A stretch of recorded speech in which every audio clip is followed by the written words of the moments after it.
Good evening, everybody. Welcome to another edition of Scotland at 7. I'm Gordon Ross.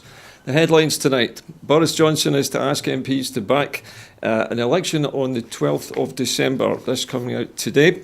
Boris Johnson has abandoned his do-or-die pledge to leave the EU by the 31st of October and will ask MPs next week to back a pre-Christmas general election.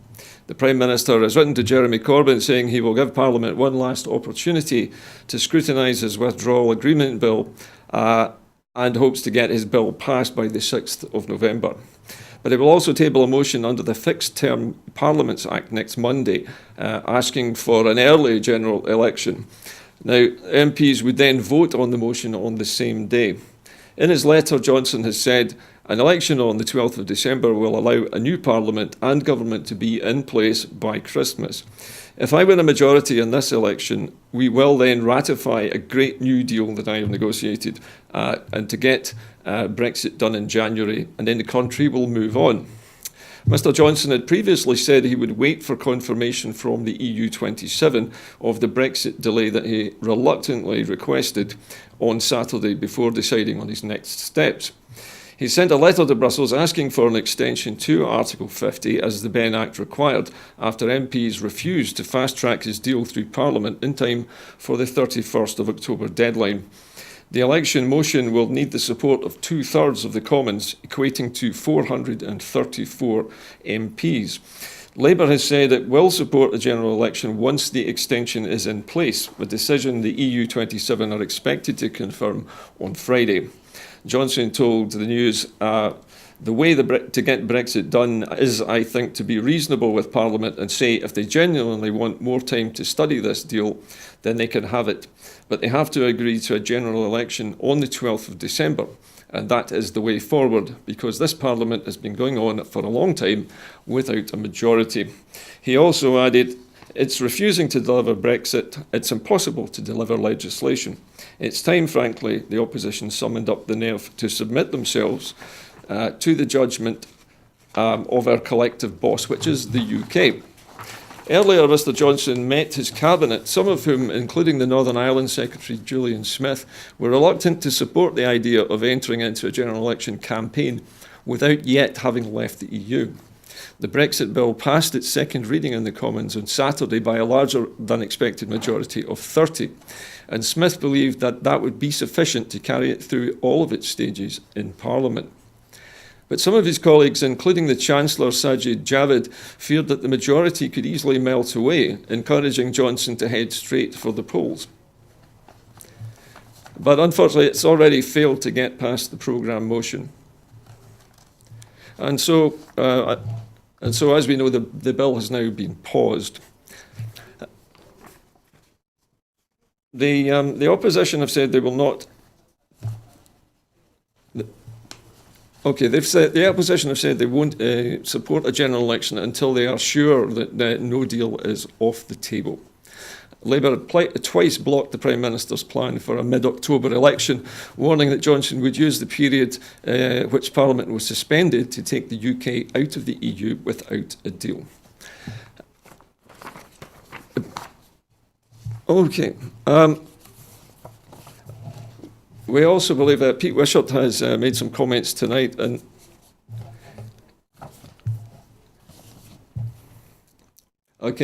we're just hearing that Pete Wishart has said that the SNP will not back a general election until no deal is off the table. So that is just in this evening. On our next story, we're looking at the death of 39 people found dead in a container of a refrigerated truck near London. And these poor people are believed to be Chinese nationals, as emerged today. The facts that we know so far, the police were called by the ambulance service at 1:40 a.m. on Wednesday to the Waterglade Industrial Park on the Eastern Avenue in Grays in the southern English county of Essex. They found 39 bodies in the refrigerated container of a truck. The truck has since been taken from the industrial park to a secure site to allow police to remove the bodies. At the moment, they are still trying to establish the identity of the deceased, but the police have said that all were Chinese, 31 are men, 8 are women, and one of them a very young adult. and each of the 39 people must undergo a full coroner's process to establish a cause of death before we move on to attempting to identify each individual within the trailer, a British police spokesman said in a statement, adding that it would be a substantial operation. The paramedics and police found the 31 men and the 8 women's bodies on Wednesday in that truck trailer in the industrial park 20 miles east of the British capital. For years, illegal immigrants have attempted to reach Britain stowed away in trucks, often from the European mainland. The biggest tragedy, 58 Chinese were found dead in a tomato truck in 2000 in the port of Dover. Okay. The Chinese apparently are the largest group of immigrants and asylum seekers in the UK at the present time. And also there are some comments today, I believe, from the Chinese embassy today, who have said, "We read with a heavy heart the reports about the death of 39 people in Essex, England." The Chinese embassy said this in a statement, adding further clarification was being sought with the British police. The Essex police have said that their priority was ensuring dignity for the victims during their inquiry. Each of the 39 people must undergo this coroner's process to establish their cause of death, saying that it would be a time-consuming operation. We might not have all the answers straight away. The police have identified the truck driver as a 25-year-old man from Northern Ireland, and they have searched 3 properties there as a part of their investigation. A source familiar with the investigation identified the man as Mo Robinson from the Portadown area of the British province. The trailer part of the truck arrived at Purfleet Docks in Essex, southern England, having come from the Belgian port of Zeebrugge, as did the vehicle involved in 2000. Maybe a coincidence. Nobody seems to know yet if there's a connection between these 2 tragedies. Its red cab unit, which had Ireland emblazoned on the windshield, along with the message "Ultimate Dream," had entered Britain via Holyhead in North Wales, having started its journey in Dublin, the police have said. While the vehicle has been moved now to a secure site at nearby Tilbury Docks, there are forensic teams going over the truck at the moment and removing the bodies to give them the maximum amount of privacy and dignity. Sean Sawyer, a national spokesman for the British Police on human trafficking, has said that thousands of people were seeking to come to the United Kingdom illegally. And while they were able to rescue many of those smuggled in, Britain was perceived by organised crime as a potentially easy target for traffickers. "You can't turn the United Kingdom into a fortress. We have to accept that we have permeable borders," he told BBC Radio. The head of the Road Haulage Association has said that traffickers are upping their game, and closer cooperation with fellow European nations will be needed, albeit it may be complicated by Britain's potential exit from the European Union. There simply is not enough being done in terms of security and in terms of protection of vehicles across Europe, Richard Burnett told the BBC earlier today. Okay. We are our next story. Okay. Now, the Tories have now apparently voted against Scottish devolution. In a story today, Westminster must respect Holyrood's decision on a Brexit bill. The SNP has said the Tories cannot be trusted to respect devolution, after all 13 Scottish Tory MPs voted against an amendment by the Scottish Parliament on the Scottish Parliament's right to withhold consent for the EU withdrawal bill. The SNP and Plaid Cymru also have launched an amendment of their own, which I'll come to shortly. Tommy Shepherd MP has said the vote has shown that the Tories are preparing to rip up the devolution settlement and the Sewell Convention to railroad through a devastating Brexit against Scotland's wishes. The SNP amendment to the Queen's speech was backed by the overwhelming majority of Scotland's 59 MPs and Plaid Cymru, but was defeated 64 to 310 after Tory MPs voted against it and a majority of Labour MPs abstained. And commenting, Tommy Shepherd MP said, The the Tories can't be trusted to respect devolution. It's clear they're preparing to rip up the devolution settlement. Boris Johnson's Brexit deal would be catastrophic for Scotland. It would drag us out of the EU, the single market, and the customs union against our will, and put us at serious competitive disadvantage, and also leave Scotland shafted as the only part of the UK with a raw deal and no say. It must not become law unless and until it has received legislative consent from the Scottish Parliament and the Welsh Senate. By siding with Boris Johnson against devolution, the Scottish MPs are treating Scotland with contempt and reneging on their commitments previously given that the principle of legislative consent would be respected. It's frankly pathetic that the vast majority of Labour MPs abstained on this important amendment, showing their utter indifference to protecting Scotland's interests and our devolution settlement. Scotland's been completely ignored by Westminster throughout the Brexit process, and this is the only part of the UK not getting what it voted for. It's clearer than ever. It is clearer than ever that the only way to properly protect our interests is to become an independent country, and the people of Scotland must have that choice.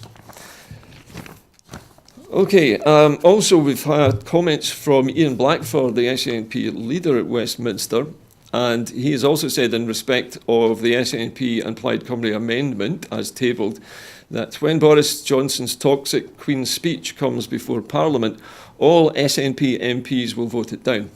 It's clear that his plans would offer nothing but harm for Scotland and inflict a lasting damage on our economy, cut jobs and hit livelihoods.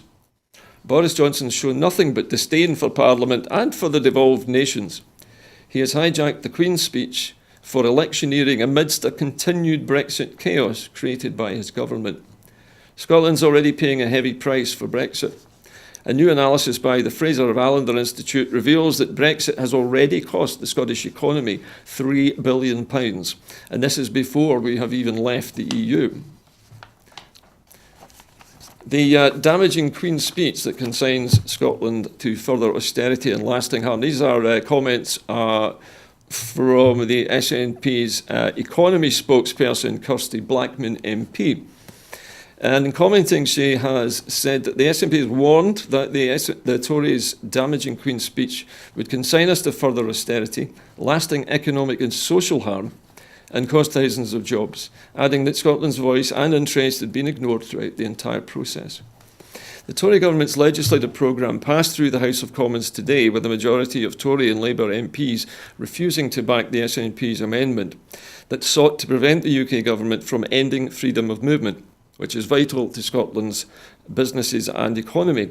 And it looked to end the freeze of social security benefits and scrap the two-child limit and the rape clause. Kirsty Blackman MP, the SNP's Westminster economy spokesman, said, "The Tory Queen's speech offers nothing but lasting economic and social harm for Scotland and our communities. The UK government's legislative agenda will impose further austerity and further harm on the economy, costing thousands of jobs and hitting people's livelihoods. And that is a price that Scotland must not be forced to pay. Families across Scotland have already suffered under a devastating decade of Tory austerity. And the Scottish Government has been forced to spend millions of pounds mitigating the impact of Tory policies, which have the effect that they have had on vulnerable people. Despite the harsh reality of regressive Tory policies," she said, "the majority of Labour MPs have refused to back the SNP amendment, which sought to protect the freedom of movement, which is vital for our businesses and economy, as well as challenging the Tories' freeze of social security benefits. Westminster is not acting in Scotland's interests, and our voice has been completely ignored throughout the entire process." I think that she goes on at greater length later on, but eventually she finishes by saying it's clearer than ever that the only way to properly protect our interests is to become an independent country, and the people of Scotland must have that choice. So a familiar refrain from Kirsty Blackman there.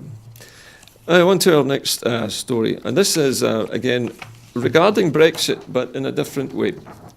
Britain will have to send a commissioner to Europe. Now, in Helsinki, it has been said that Britain will have to propose a candidate for Commissioner in the next European Commission if it is still a member of the European Union after October the 31st.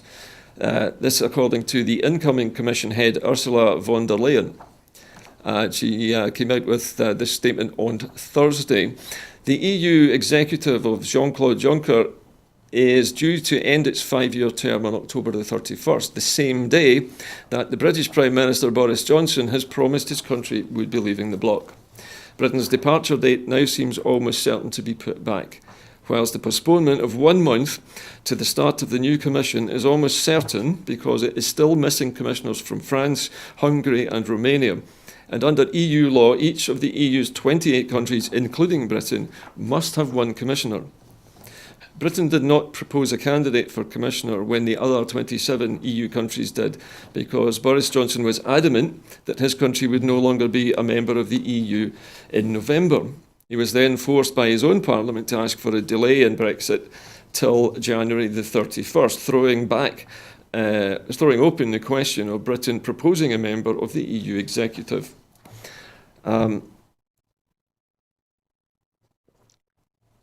After the 1st of November, and if there are still steps to take, so that is not a given, there might be an extension, and the UK will still be in the EU.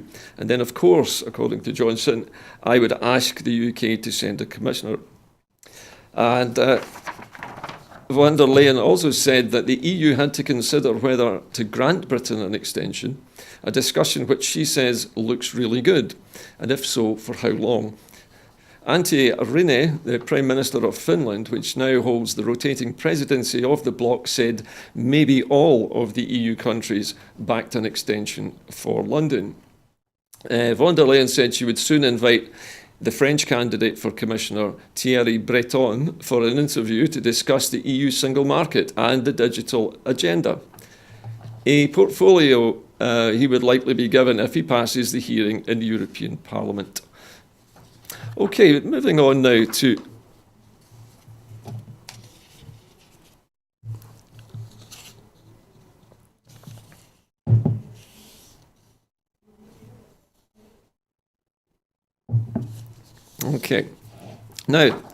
our next story. A union leader has warned of the Brexit disadvantages to Scotland. The Tory government can no longer shun Brexit warnings. The SNP has said that the UK government can no longer shun warnings over their Brexit deal after a union chief had warned that Scotland must be able to secure the same access to the EU's single market as Northern Ireland to avoid Scotland being placed at any economic disadvantage. Speaking to the Daily Record, the GMB Scotland Secretary Gary Smith said the best Brexit for Scotland would be no Brexit at all. But given the single market arrangements now proposed for Northern Ireland as a part of this latest deal, surely the same opportunity should also be extended to Scotland. He added, the fact that Scotland does not have different economic and industrial priorities from the other parts of the UK, a fact which has largely been ignored throughout the entire Brexit debate and certainly ignored by the UK government in its dealings with the EU. Earlier this week, Michael Gove shockingly admitted to a Holyrood committee that Tory plans will put Scotland at a competitive disadvantage to Northern Ireland. The SNP's MP Pete Wishart has said this significant intervention underlines the strength of opposition to Boris Johnson's deal in Scotland. It's clear that there is no good Brexit for Scotland, but this deal puts our economy, businesses and industries at disadvantage, a fact that even Tory ministers now admit.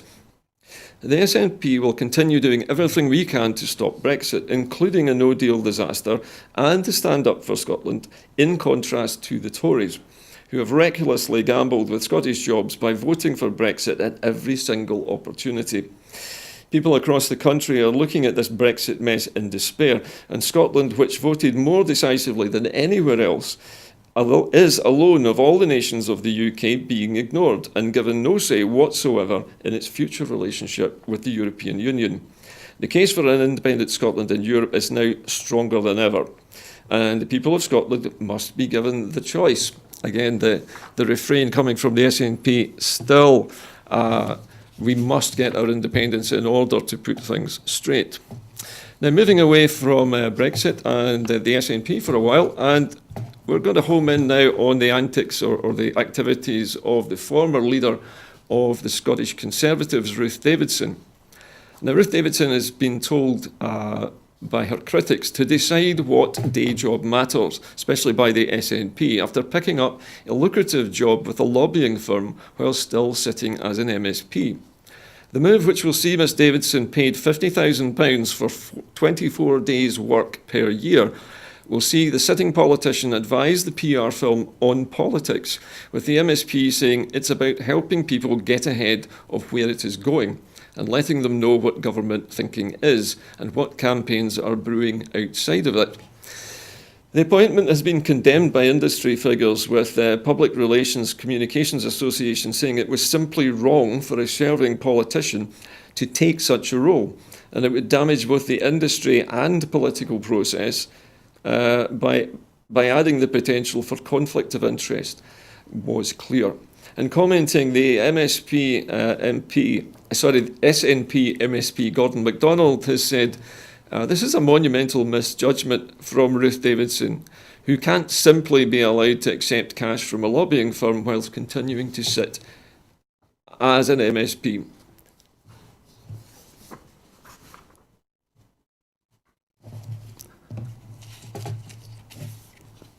Okay. Sorry. Okay, we also have comments here from with regards to Ruth Davidson's new job. More comments from the Scottish Greens as well. And the former Conservative leader, according to the Green Party, must quit as an MSP and force a by-election after accepting this lucrative corporate lobbying role, the Scottish Greens have said. The former Davidson has recently been appointed to the Scottish Parliament's corporate body, which oversees the workings of Parliament, but she has also taken a £50,000 job with a firm which lobbies politicians. In commenting, Scottish Green MSP for Lothian, Alison Johnson, has said, the people of Edinburgh Central elected Ruth Davidson to represent them, not to use her position to earn £50,000 from lobbyists. This is clearly a conflict of interest. Davidson needs to resign from the corporate body and as an MSP so that Edinburgh Central can elect a committed representative. And also, we also have further comments, I think, here. There have been many comments actually on this, but I think there are further comments from the SNP on this as well. Yeah, we have some comments here also from various other parties. The PR and lobbying industry body has condemned this as wholly unethical. The hiring of a Scottish Conservative or former Scottish Conservative leader Ruth Davidson by a communications firm while she still continues to sit in the Scottish Parliament. Tultan Communications, which has offices in London and Singapore, announced Davidson's appointment as a senior advisor on Wednesday. Francis Ingham, Director General for Public Relations and Communications Association, which represents 30,000 PR practitioners worldwide, has said it's simply wrong for lobbying agencies to employ legislators. The possible conflict of interest in doing so is clear, and it damages the reputations of both our industry and the political process. So there we have it, a great deal of criticism levelled at Miss Davidson after her landing a lucrative job. Now, moving from Scotland now to America, and Republican lawmakers have apparently stormed a hearing which was hearing the preliminary inquiry into Donald Trump's impeachment. A US House of Representatives impeachment inquiry devolved into chaos on Wednesday as Republican lawmakers, encouraged by Donald Trump to get tougher in fighting the Democrat efforts to impeach him over dealings with Ukraine, stormed into a high-security hearing room and delayed the testimony of a witness. The more than 24 Republican lawmakers who were not authorized to attend the hearing entered before Laura Cooper, the US defense official who oversees the Ukraine and Russia matters, was due to testify behind closed doors before Republican and Democratic lawmakers. The Republicans yelled complaints that the Democrats in charge of the inquiry were conducting in private. Lawmakers and aides said the Republicans, who are members of the 3 congressional committees conducting the inquiry, have taken part in the process throughout. After a delay of about 4 hours, Cooper began her testimony. It was a dramatic confrontation in the House of Representatives inquiry, which threatens Republican Trump's presidency even as he seeks re-election next year. The Democrats are investigating whether there are grounds to impeach Trump over his July 25th request in a phone call to the Ukrainian President Volodymyr Zelensky to investigate a domestic political rival, former Vice President Joe Biden. Biden is a front-runner for the 2020 Democratic presidential nomination. Zelensky himself agreed during the call that US security aid had been approved by US Congress but was being withheld from the Ukraine, but was later provided. The federal election law prohibits candidates from accepting foreign help in an election. The content of the phone call was revealed by a whistleblower complaint against Trump by a person in the US intelligence agency. The top Republicans on the 3 committees sent a letter to the House Intelligence Committee Chairman Adam Schiff on Wednesday, calling on him to have the whistleblower testify publicly. They said Schiff had decided that the committees would not hear the whistleblower's testimony. A Schiff spokesman declined to comment. People familiar with the matter have said the negotiations for the whistleblower's testimony were complicated, and Trump had suggested the person committed treason, leading Democrats to worry that their testimony could put them at risk of exposure. So a lot going on here in this fight to impeach Donald Trump, and that apparently wasn't the end of it. In Washington, recently, again, Democratic lawmakers are hoping to complete their impeachment inquiry into President Trump by the end of the year and are coalescing around 2 articles of impeachment. One, the abuse of power and obstruction. So the lawmakers and aides have told news agencies today. But some Democrats fear that the costly distraction may be the looming battle between the Republican Trump and Congress over funding the government when money runs out for many federal operations on November the 21st. Some Democratic lawmakers have said they believe they already had gathered enough evidence from the testimony of current and former US officials to impeach Trump for asking Ukraine to investigate a political rival, Joe Biden, leading contender for the Democratic presidential nomination in 2020. Other Democrats were more cautious and said more information was needed to solidify the case for impeachment and to make it an easier sell to a deeply polarized American public. Only 2 US presidents have formally been impeached by the House of Representatives, and both were later acquitted by the Senate. Val Demings, a Democratic lawmaker who sits in the House Intelligence and Justiciary Committees, has said congressional investigators should be able to wrap up their inquiry by December. We need to be thorough, we need to be methodical, and we need to be timely, she said. And so still staying with Donald Trump and the questions surrounding his phone call to Volodymyr Zelensky, there's another piece of news here regarding Rudy Giuliani, who was Donald Trump's personal lawyer. This coming again from the news feeds today. 2 foreign-born Florida businessmen who helped President Donald Trump's personal lawyer Rudy Giuliani to investigate political rival Joe Biden pleaded not guilty on Wednesday to illegally funneling money to a pro-Trump election committee and other politicians.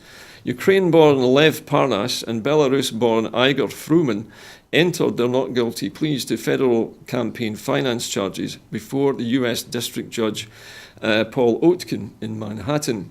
Federal prosecutors have accused Parnas and Fruman of using a shell company to donate $325,000 to the pro-Trump committee.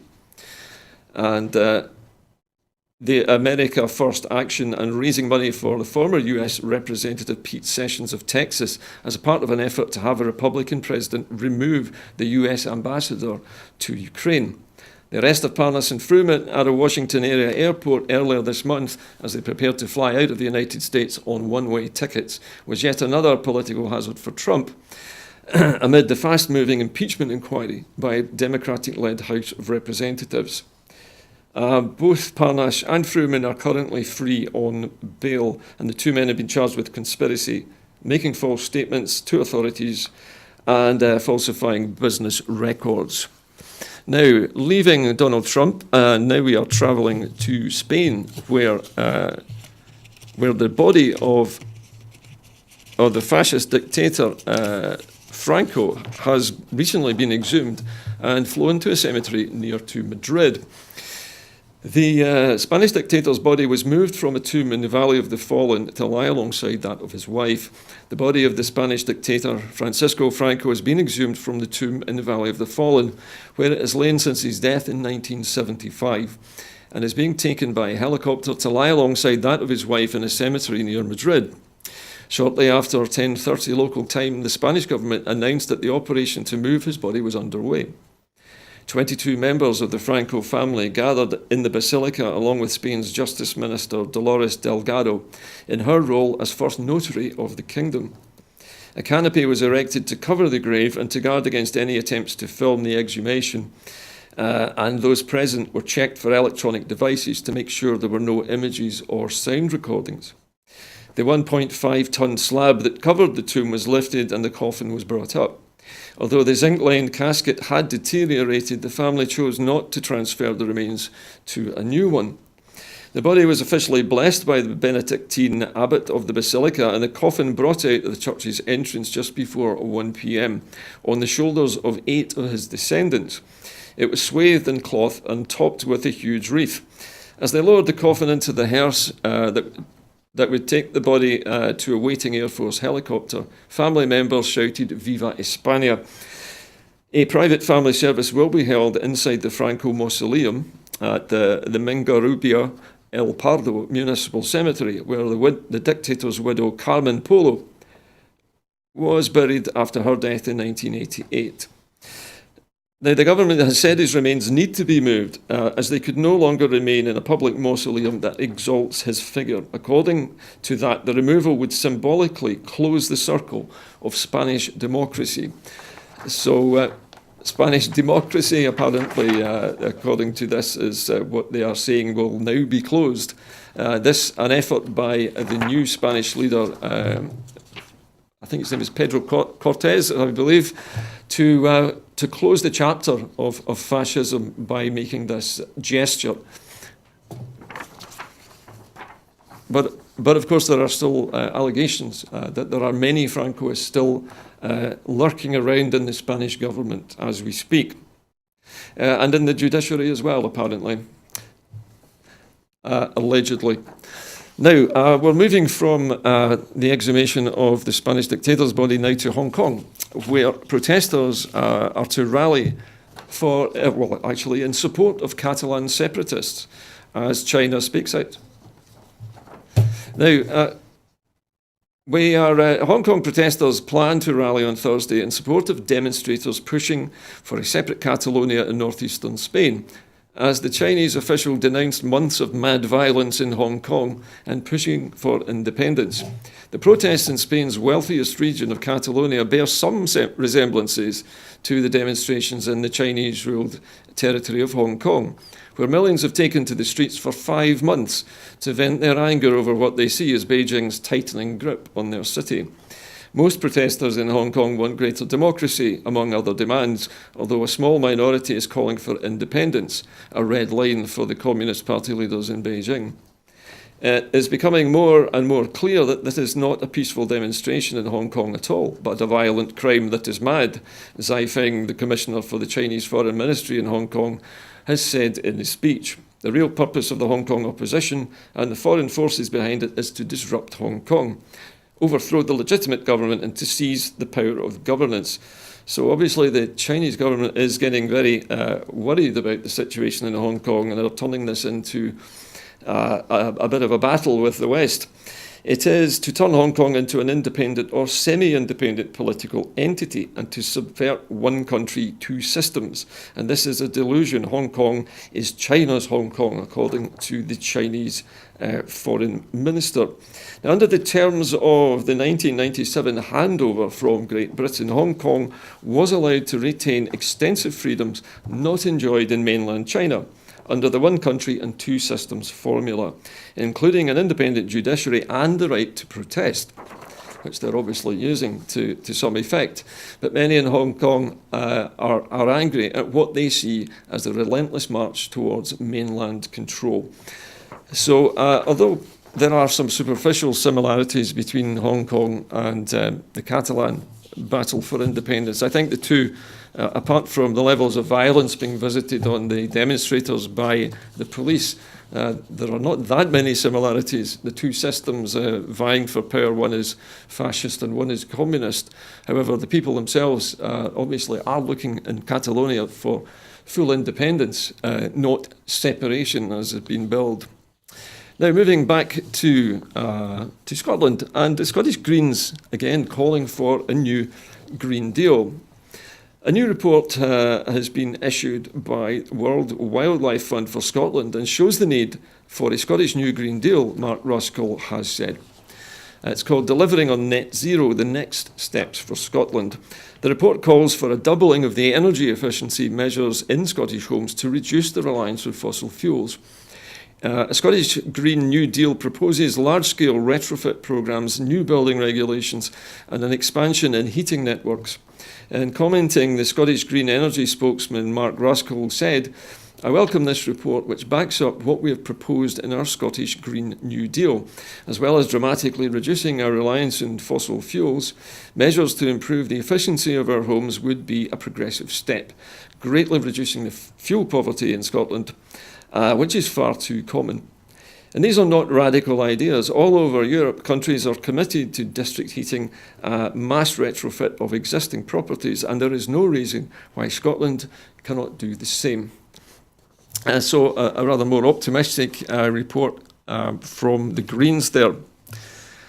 Now, it emerged this morning in a report from Audit Scotland that they claim that the NHS is running hot and needs to refocus its priorities. According to a news release from Audit Scotland,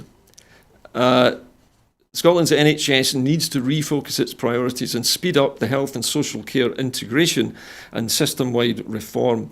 The health service continues to face growing pressure from population that's living longer, and more people were seen and treated on time last year, and patient safety has improved.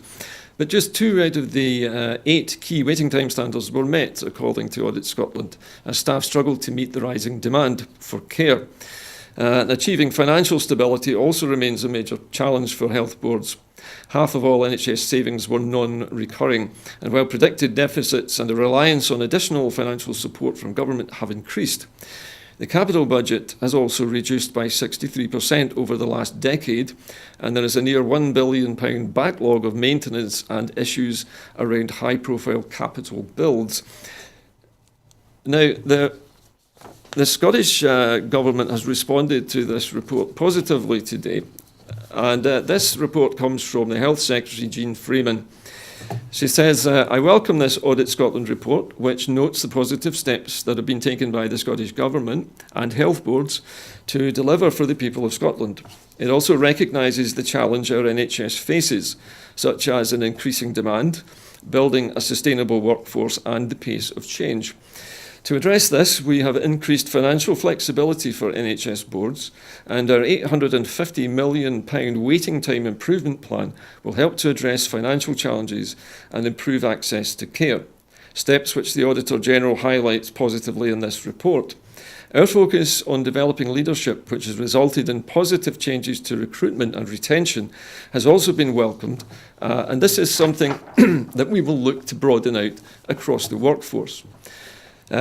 Work to ensure people get access to healthcare and services is also progressing, but it needs to happen faster. Our delayed discharge figures show areas where integration is making a difference, and we continue to work closely with COSLA to accelerate progress and make this happen across the country. As recognised by Audit Scotland, investment in our health service has grown by 6% above inflation over the last 10 years and now exceeds £14 billion this year. This is all part of our twin approach of investment and reform to meet the increasing demand and to deliver a balanced and sustainable service. So that from the Scottish Health Secretary, Jan Freeman, today. So in closing tonight, I think we can see that the world is a bit of a crazy place at the moment. And in Scotland, our health service, although running flat out, is indeed being managed well. And with the Scottish Government putting funds in place and making arrangements to cope with the extra demand, there is hope that none of the doom and gloom which has been promulgated around the Scottish NHS will actually happen. So we look forward to Scotland's NHS going from strength to strength. Our last story this evening also is to do with the health service and funding for improvements to GP practices. And the Scottish Government has announced a £9.34 million upgrade to premises and IT systems. General practices will receive more than £9 million of new funding to upgrade their premises and their IT systems, supporting better services for local communities. And the funding will facilitate improvements to GP practices and enhancements to make the best use of existing space. It will improve the internet connectivity and support the deployment of Attend Anywhere, an online virtual clinic that patients can link into wherever they are. The Health Secretary, Jan Freeman, said this is a substantial investment by the Scottish Government which will support GPs, the wider primary care workforce and the communities they serve. The upgrades to premises and IT systems will see continued improvements to the delivery of high-quality patient care, including the continued deployment of Attend Anywhere in our remote and rural areas. So this is a service which allows people who live far from their GP practice to have an online consultation, negating the need for them to travel those distances.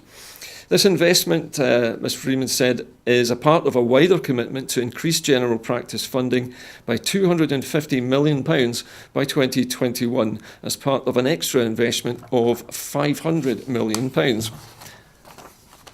So, moving on, £5 million per year for primary care funding. This funding, together with our wider reform programme, will mean additional staff working in primary care and providing better services for patients and allowing them to see the right person at the right time.